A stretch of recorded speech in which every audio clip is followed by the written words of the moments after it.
Hi, everybody. I'm here today to talk about a very underrated album, in my opinion, a compilation by the Beatles released in 1976 in both the US and the UK.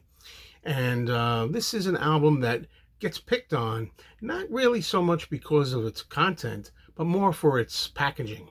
So I'm going to defend the packaging big time, and I'm also going to defend the record itself, or the two record set. I'm talking about the 1976 album Beatles rock and roll music that was released in June. And in June of 1976, there was a Beatles nostalgia craze going on. And I should know, I was 14 years old. And 1976, around there, was when I was really becoming a Beatle maniac, really heavily into it. And at this particular point in 1976, I was getting ready for the end of summer, my last summer before I was going to go into high school, into freshman year. So I was between finishing grammar school and going into high school. And there's the front cover, and there is the back cover. And as I go on with this, I'm going to show you more things about this. I'll show you the gatefold and all that. Okay, at this particular time, I was a real fan of the earlier Beatles. I hadn't yet heard the White Album. This album is the first time I heard some heavy rock songs from the White Album. Okay, we're talking about songs like Helter Skelter, Back in the USSR, Birthday, and also the song Hey Bulldog from the Yellow Submarine soundtrack. I'd never heard those before, so this is where people have to realize that sometimes there's younger people, kind of newer newbies, who haven't heard certain things, and some of these compilations that people scoff about can actually be an introduction to some of the music for some people. I was in 1977, I believe, the year later, that I got into the White Album, was blown away by that. But I had only heard the earlier Beatles. Now, I remember that from this album, there was a single released, which I'll talk about a little bit. It was Gotta Get You Into My Life. I can't find my single. I have the single here, but I wasn't able to locate it for the purposes of this video. But yeah, this is the album. This is the cover. And back at this time, as I say, there was a Beatles nostalgia craze going on.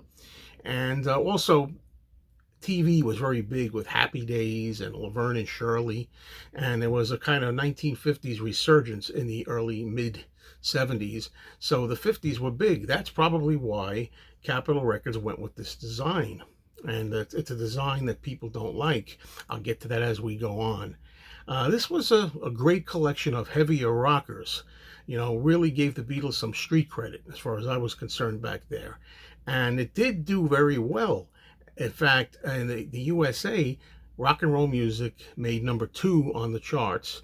And the only thing that kept it from being #1 was Paul McCartney with his Wings album, Wings at the Speed of Sound. And that summer, I heard songs from this album. I heard, as I mentioned before, Gotta Get You Into My Life on the radio every time I was going to the beach that summer. And I also heard Let 'Em In and Silly Love Songs, which were big hits altogether. And because I hadn't really got more advanced with the Beatles at that particular time, I often tell the story, I thought Gotta Get You Into My Life was a brand new Wings song. I didn't even know it was a Beatles song yet. And the horns on there, the brass and all that, that definitely made it sound kind of a Wings-y for the time. Paul was also going to be touring. He had his tour going on. So that was also helping to, I think, make this album somewhat popular. You know, it got #2 in the US and it made #11 on the UK charts. Okay, now the thing about this album is that I have some notes on it to make sure I get it kind of right. Anyway, George Martin was presented with some tapes, but he was unhappy because Capitol had taken some of the early twin track mono tapes and they were going to be transferred to stereo. And George Martin decided he didn't like that. He reworked the already mixed tapes and reversed the left and the right channels, and he slightly narrowed the stereo on some of the earlier songs. Now, I remember at the time, what did I know, 14 years old, this thing sounded fantastic. I still, to this day, when I hear this, think that it sounds pretty damn good. You know, is it sacrilege? Well, maybe, just like today we think it's sacrilege to play around with some of the tracks when Giles Martin does certain things. So take that for what it's worth. Now, in the UK, EMI refused to use these George Martin reworked versions, and they stay true with the original UK mono mixes for their version of rock and roll music. Before I get on showing you more about the content and the packaging, these things were split up to two albums. Rock and Roll Music had a release here, Rock and Roll Music Volume 1, Rock and Roll Music Volume 2, split in half. And I find this cover way more offensive, if you want to use that word, than that cover back there. Okay, so I'll tell you how I defend that as we go along. Well, first of all, if you look, you can see we have Rock and Roll Music, kind of neon lights, rock and roll, the old 50s style, and that too, like you're in an old malt shop having an ice cream soda with your girlfriend. Okay, the same thing for the back. I really like the design here. I like that lettering, and I like the picture used here of the Beatles that's rendered here, the artwork. I hate the thumbs. I'll give you that. The thumbs have got to go. If the thumbs weren't on here, I really love it. I agree the thumbs are pretty stupid, but you have your own damn thumbs when you're looking at the cover and holding it, right? So look at the gatefold here. The gatefold has more rock and roll signs and symbols. You can see we have cheeseburgers, we have Coca-Cola, we have Marilyn Monroe, drive-in movies, big cars, hot rods, all this kind of stuff. And you might be saying to yourself, as the Beatles said themselves, what the hell is that all about? That's not the Beatles. The Beatles were from the 1960s.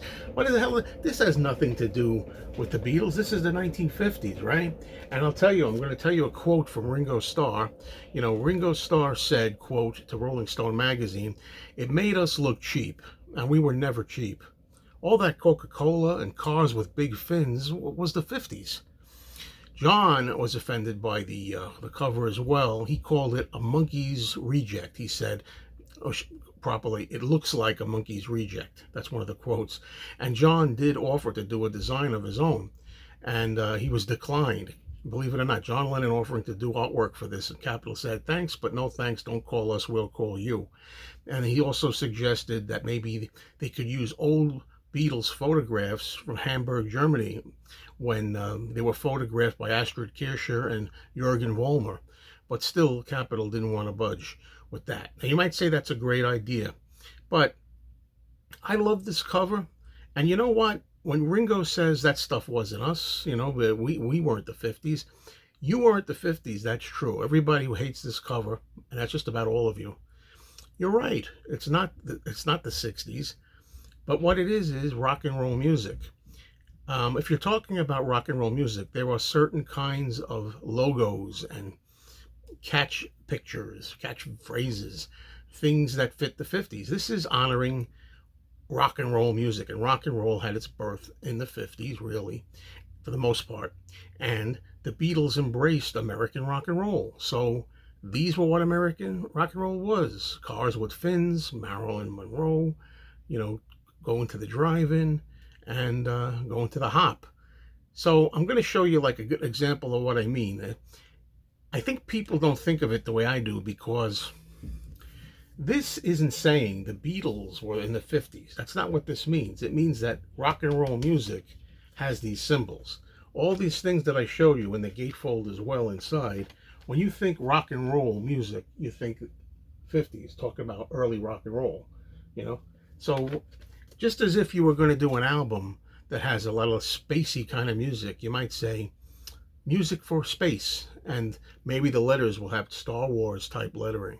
Or in the case of this photo here, if you're going to do a song with, say, country western, you might make lettering like this, and you might have country western hits, country western music. You see what I mean? It's the symbolism. The symbolism is the 50s. Not trying to say the Beatles came in the 50s. I wish people would get that.